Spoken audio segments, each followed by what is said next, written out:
The massive space station called Nexus floated in the darkness between stars. Inside its shining halls, creatures from across the galaxy gathered to discuss important matters. Some had scales, others had crystal skin, and a few looked like walking trees. Among them sat one human, a young man named Hyun-woo. Hyun-woo wore a simple blue uniform with the Earth symbol on his chest. He was just 28 years old and had been an engineer before becoming a diplomat. Most of the alien beings barely noticed him. To them, humans were new and weak. Earth had only learned to travel faster than light 5 years ago. The meeting hall was enormous. Hundreds of different species sat in special chairs made for their bodies. Some floated in water tanks, others hung from the ceiling. The air buzzed, with translation devices turning alien words into sounds everyone could understand.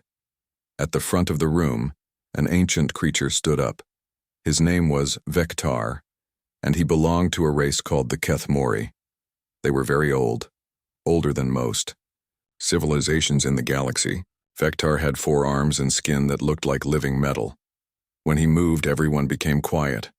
"My friends," Vectar said in a voice that sounded like distant thunder, "I must share something important with you today. In the deep caves of my homeworld, written on crystal that never breaks, my ancestors left us a warning."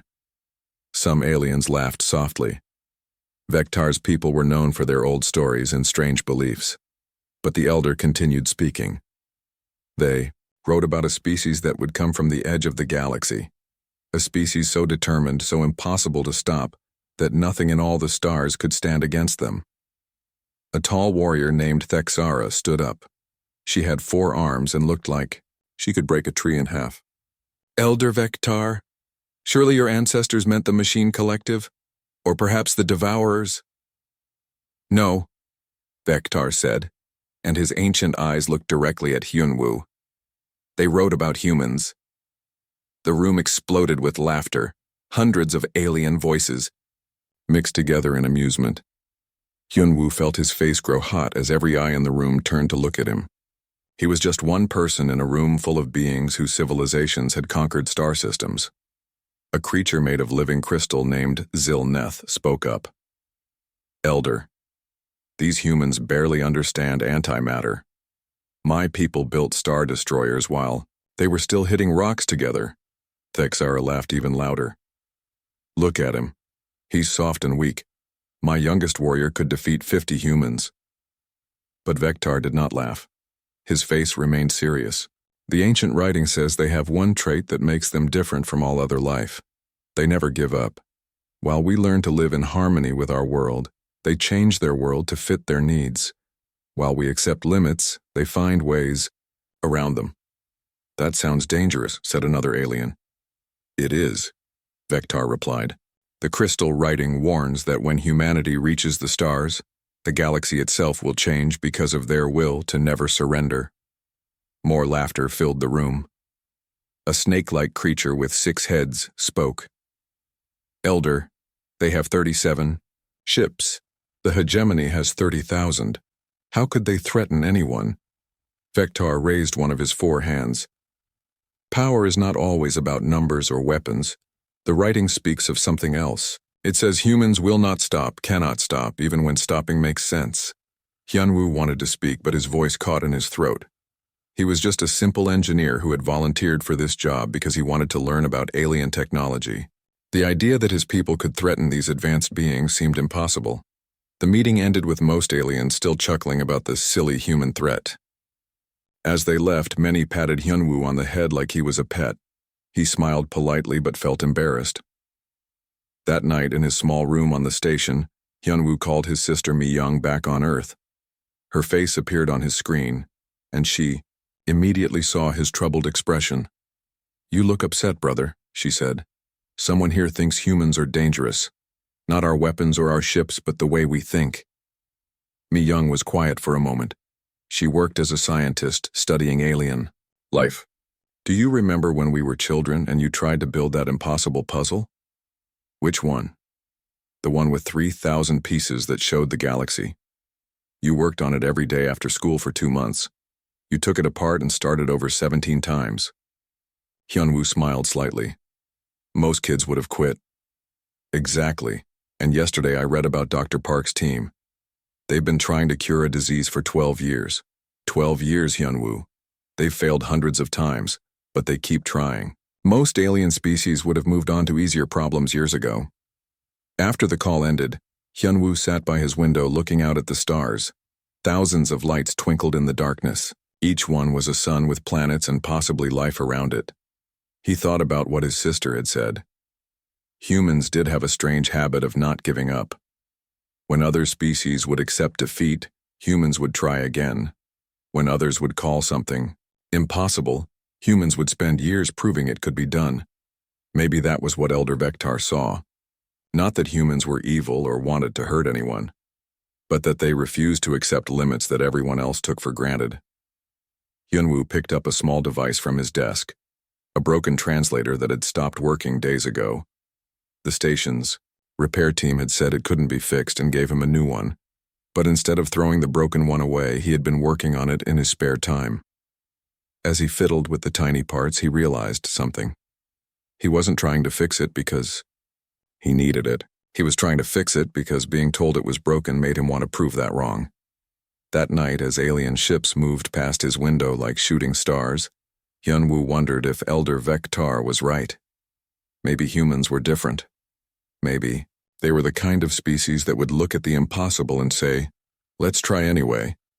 He didn't know it yet, but in just a few months, the galaxy would learn exactly what that difference meant. 6 months after Elder Vector's warning, a small human research station orbited a distant star. The station was called Discovery, and it was home to 43 scientists and workers. Their leader was Captain Jin Ho, a calm man who had once been a teacher before joining the space program. The Discovery wasn't much to look at. It was only 200 meters long and built from simple steel and plastic. But inside, amazing things were happening. Dr. So-jin, the station's chief scientist, had been studying something incredible near the system's twin stars. "Jin-ho, come look at this," So-jin called from her laboratory. Her long black hair was tied back and her eyes were bright with excitement. "The space around those stars is doing something impossible." Jin-ho floated over to her workstation. In zero gravity, everyone had to push off walls to move around. "What kind of impossible?" "The fabric of space itself is bending in ways that shouldn't happen. If I'm right, we might be able to use this to travel faster than anything in the galaxy." Jin-ho studied the numbers on her screen. He didn't understand all the science, but he knew So-jin was brilliant. "How much more time do you need?" "Maybe a week, maybe a month. This could change everything for everyone, not just humans." That's when the alarm started screaming. In the command center, young Officer Taemin's hands shook as he read his instruments. "Captain, 13 ships just appeared on our sensors. They're huge." Jin-ho rushed to the main screen. What he saw made his stomach drop. 13 alien warships hung in space like metal sharks. The largest one was 15 times bigger than the entire Discovery station. "Incoming message," Taemin announced. The main screen flickered and an alien face appeared. It belonged to Admiral Zexkoth of the Hegemony, the most powerful military force in the galaxy. His skin was blue-gray, and his eyes were like black holes. "Attention, human vessel," the alien said in perfect English.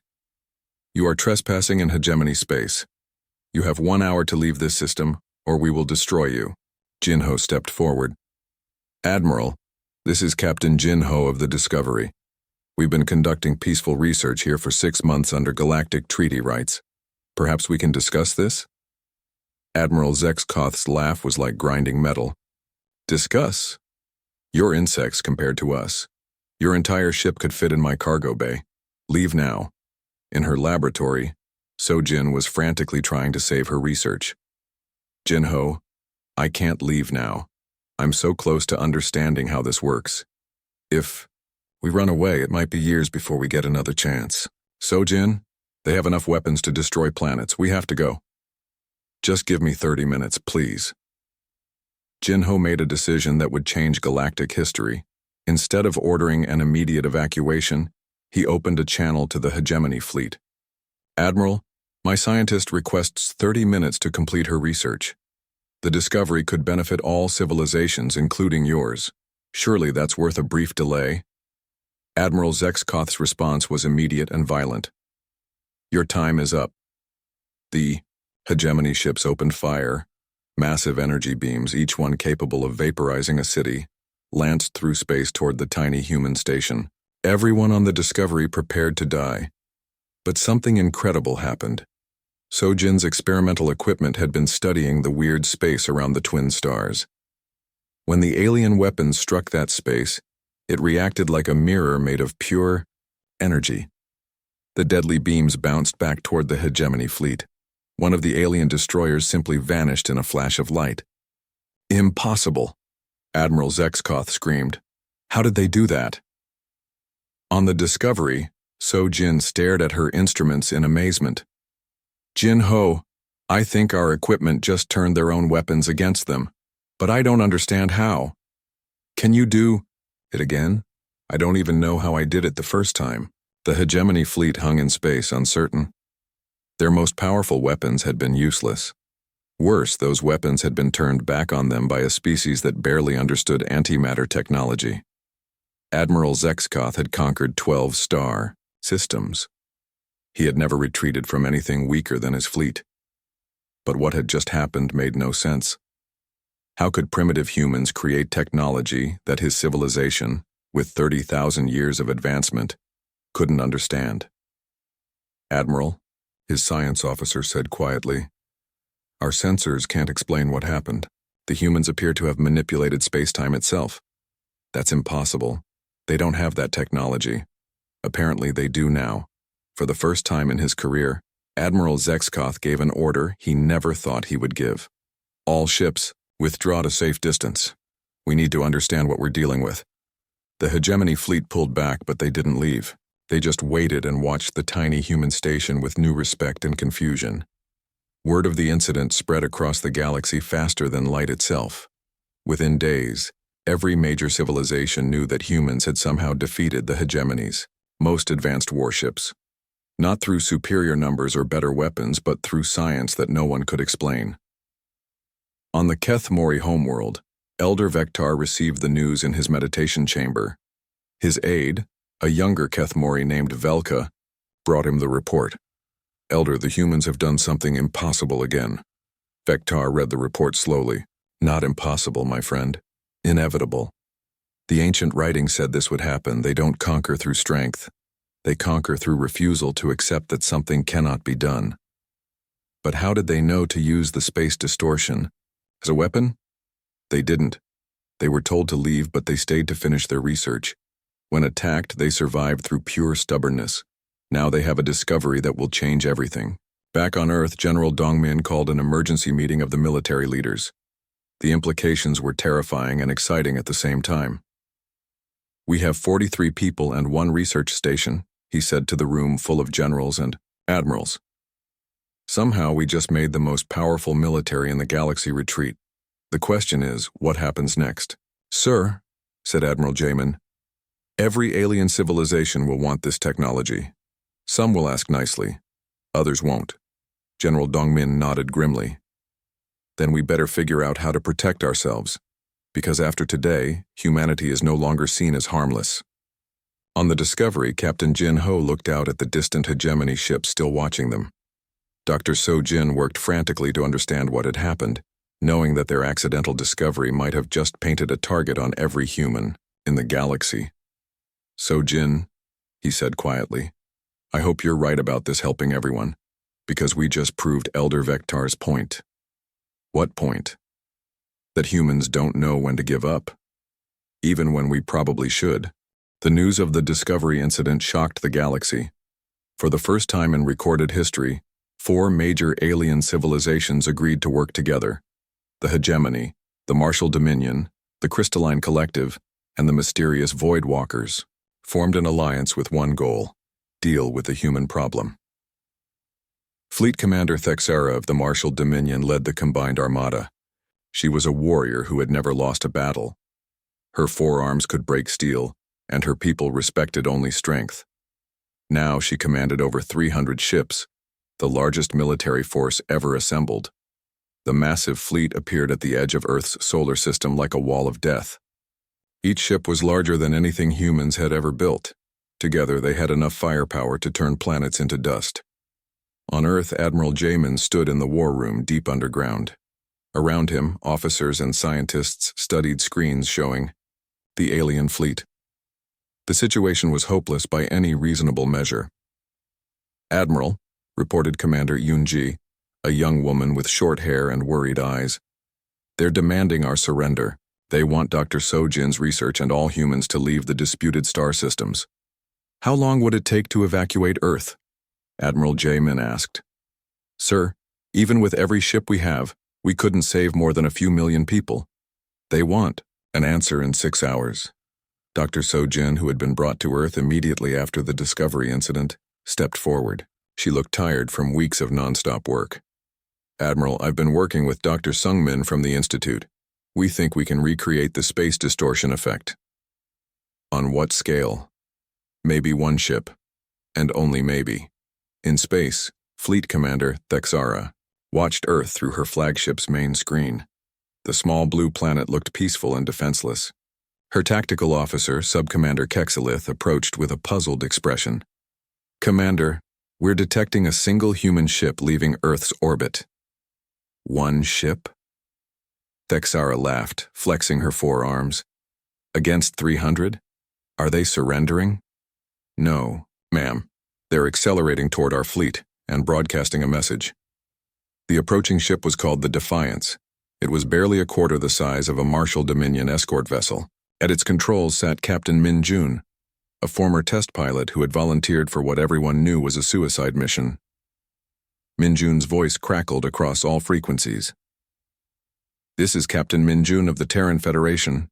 You've come to our home with an army to demand our surrender. But you've made a fundamental mistake."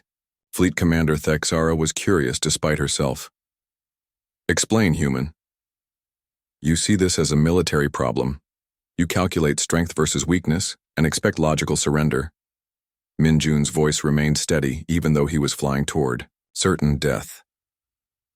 "But humans don't calculate odds when our families are threatened. We change them." The Defiance reached the outer edge of the alien formation. Inside the small ship, Dr. Sojin's experimental quantum generator hummed to life. The device was unstable and might explode at any moment, but Min Jun didn't care. "Commander, their energy readings are off the charts," reported Kexilith. "It's similar to what happened at the Discovery, but the scale is much larger." Min Jun's final transmission echoed across space. "Tell the galaxy that humans have a saying: if you can't win by the rules, change the rules. We don't surrender because we don't know how." The Defiance activated its experimental drive and did something that broke every law of physics the aliens understood. It folded space around itself and the entire invasion fleet, creating a bubble outside normal reality. From Earth's perspective, 300 enemy ships simply disappeared. From the fleet's perspective, they found themselves trapped in a gray void where their weapons wouldn't work and their engines couldn't move them. Fleet Commander Thexara stared at her dead instruments in disbelief. "How is this possible?" Her communications officer managed to establish contact with Earth. Admiral Jamin's face appeared on her screen. "Commander Thexara, this is Admiral Jamin.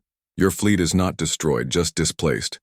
Captain Min Jun sacrificed himself to prove a point." "What point?" Thexara demanded. "That humans would rather break the laws of physics than break our principles. We don't have superior weapons or technology, but we have something you apparently don't understand." "Which is?" "We never give up. Not when our children are threatened. Not when the odds are impossible. Not when the smart thing would be to surrender." Sub-Commander Kexilith looked around, at the gray emptiness surrounding their fleet. "Commander, they're not trying to destroy us. They've just removed us from the battlefield." "Why?" Admiral Jamin answered. "Because we don't want to destroy you. We want to talk. But first you needed to understand that threatening Earth was a mistake." Thexara felt something she had never experienced before: respect for an enemy. "What do you propose?" "A conversation. No weapons, no threats. Just two species trying to find a solution that doesn't require anyone to die." And if we refuse? Then you stay where you are until we figure out how to send you home safely. We're not going to murder 300 crews just because you made a bad decision. For a warrior species that respected only strength, this was more confusing than any weapon. The humans had trapped the most powerful fleet in the galaxy, but they were offering mercy instead of demanding surrender. Admiral, Thexara said slowly, your species continues to surprise us. Commander, we're just people trying to do the right thing. Same as you, I hope. On the Nexus station, Elder Vectar monitored the situation with his aide Velka. The ancient being spoke quietly. Do you see now why the prophecy called them unstoppable? Because of their weapons? No. Because they turned a hopeless military situation into a moral victory. They proved that strength isn't about having the biggest guns, it's about having the strongest principles. What happens now? Now we learn whether the galaxy is wise enough to listen to what humanity is trying to teach us. Back on Earth, Dr. Sojin worked frantically to stabilize the pocket dimension holding the alien fleet. The technology was beyond human understanding, held together more by determination than science. How long can we maintain this? Admiral Jamin asked. I honestly don't know. Maybe days, maybe hours. But Commander Thexara seems willing to talk. Then we better talk fast. In the gray void, Fleet Commander Thexara addressed her trapped crews. Warriors, we came here expecting to fight primitives. Instead, we've encountered something we've never seen before. What's that, Commander? Asked Kexilith. An enemy who refuses to be our enemy. The disappearance of the Galactic Coalition fleet sent shockwaves throughout known space. Every major civilization demanded answers.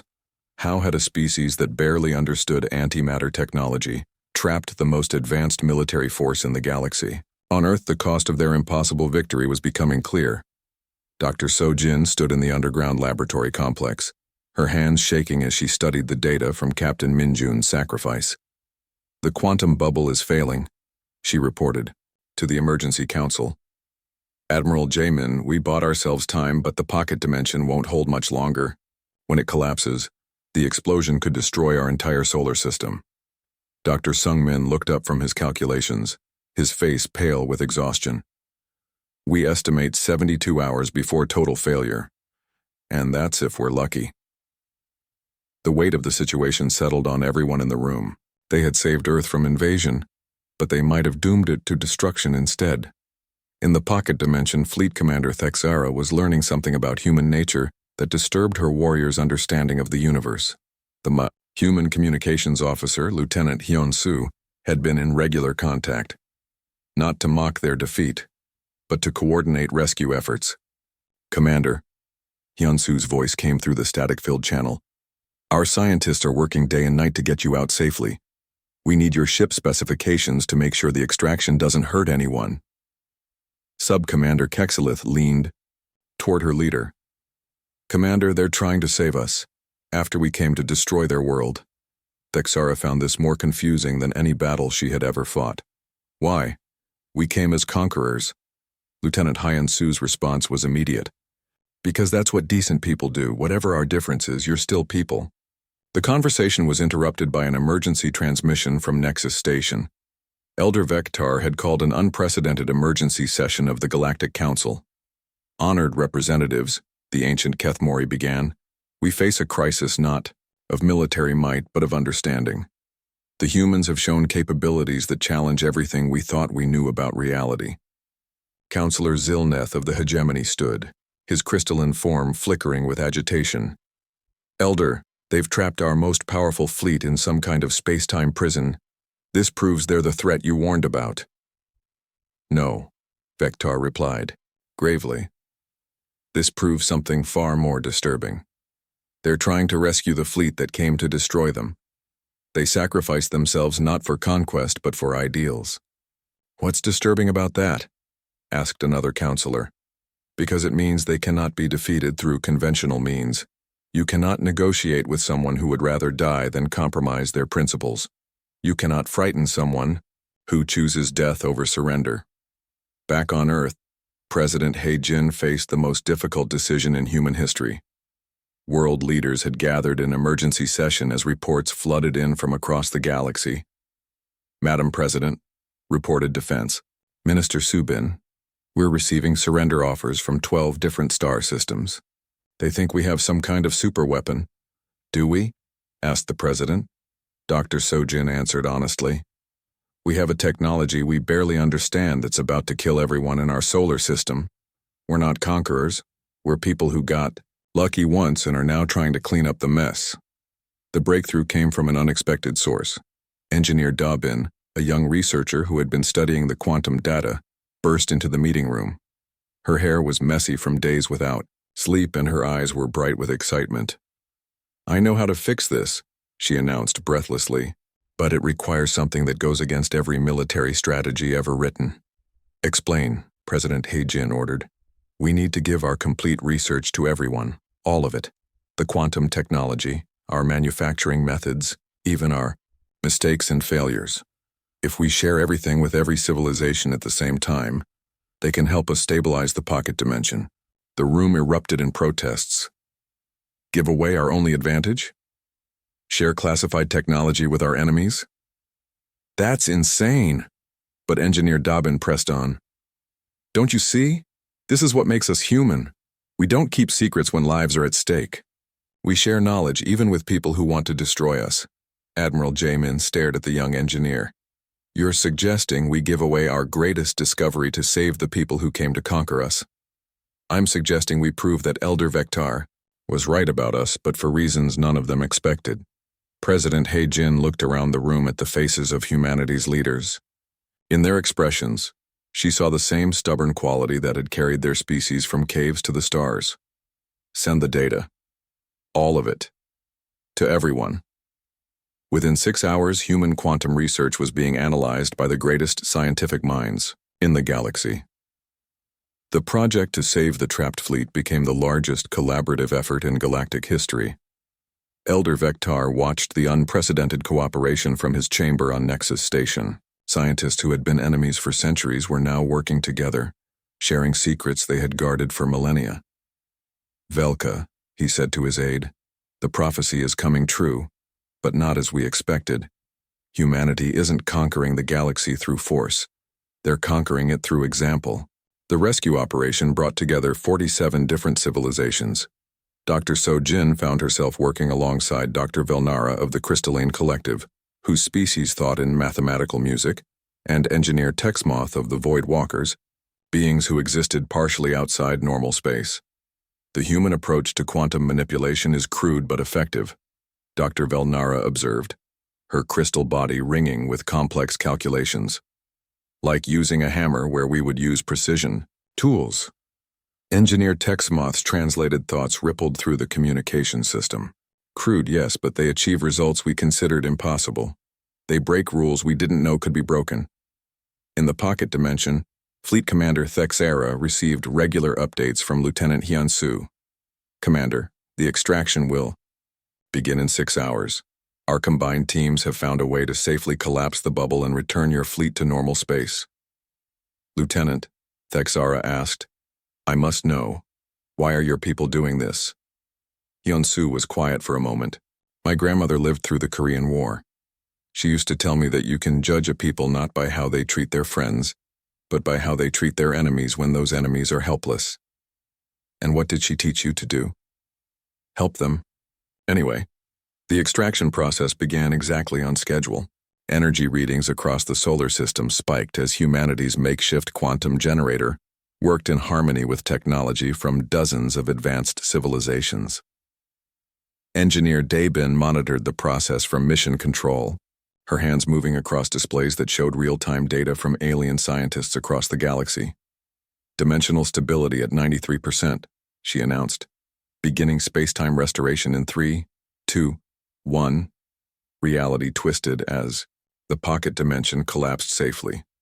One by one, 300 ships materialized in normal space near Earth, their crews alive and unharmed.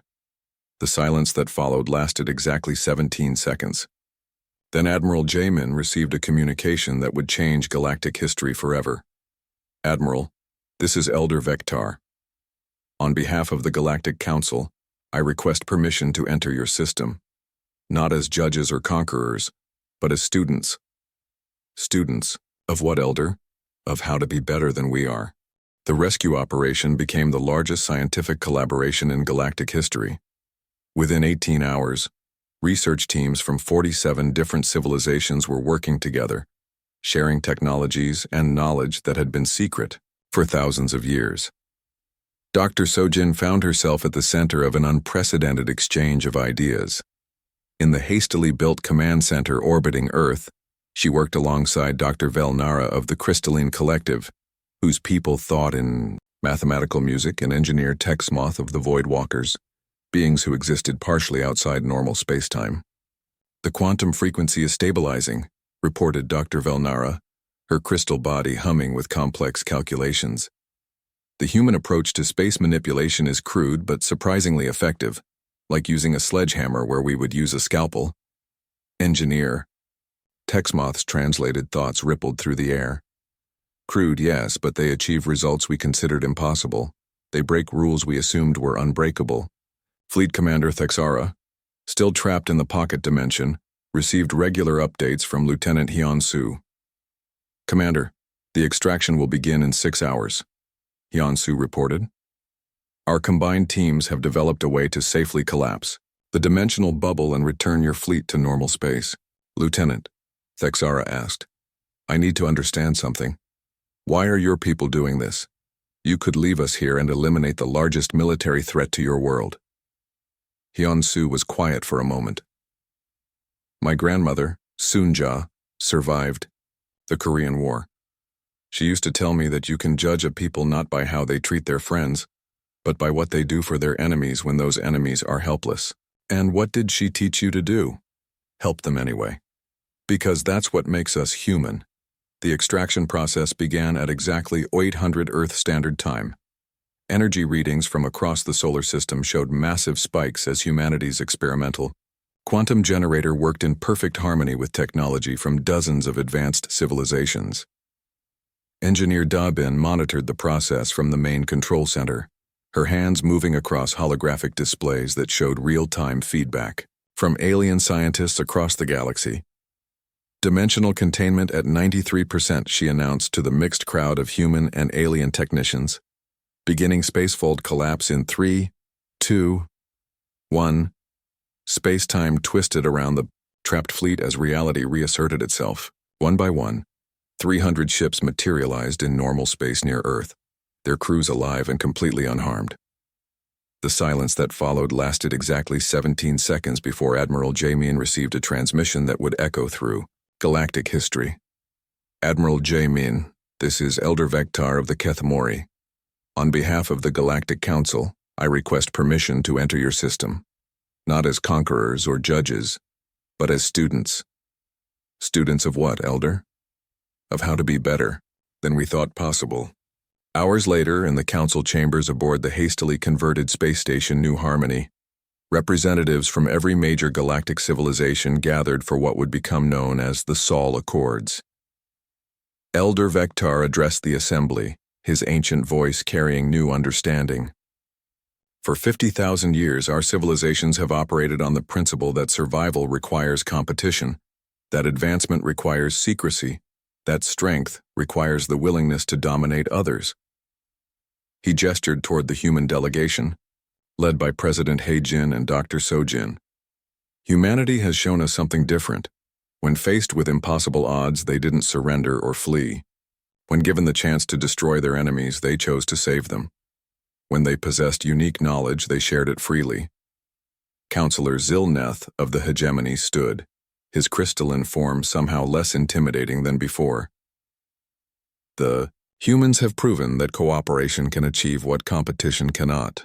In 18 hours, we accomplished scientific advances that might have taken our separate civilizations centuries. Fleet Commander Thexara, now present as a representative of the Martial Dominion, addressed President He-jin directly. Madam, President, my people have always measured strength by the ability to defeat enemies. You've shown us that true strength might be measured by the ability to create friends from enemies. Dr. Sojin stood to respond. Honored representatives, we didn't set out to prove anything about humanity. We just did what felt right. When people needed help, we helped. When knowledge could save lives, we shared it.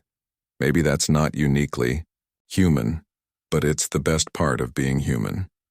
Engineer Dobbin, the young researcher whose idea had made the rescue possible, was invited to speak. I think we've all learned something important. The universe is big enough for all of us to succeed, but only if we work together. The choice isn't between human dominance or alien dominance, it's between cooperation and mutual destruction. Elder Vectar spoke the words that would be carved on monuments across 1,000 worlds. The ancient prophecy spoke of a species against which nothing could stand. We interpreted this as a warning of conquest. We now understand it was a promise of transformation. Nothing can stand against humanity because humanity refuses to let anything stand alone. The Soul Accords established the first truly cooperative galactic government, with Earth designated as neutral ground for interspecies collaboration. The quantum technology that had started as a desperate defensive measure became the foundation for new forms of faster-than-light travel that connected distant civilizations like never before.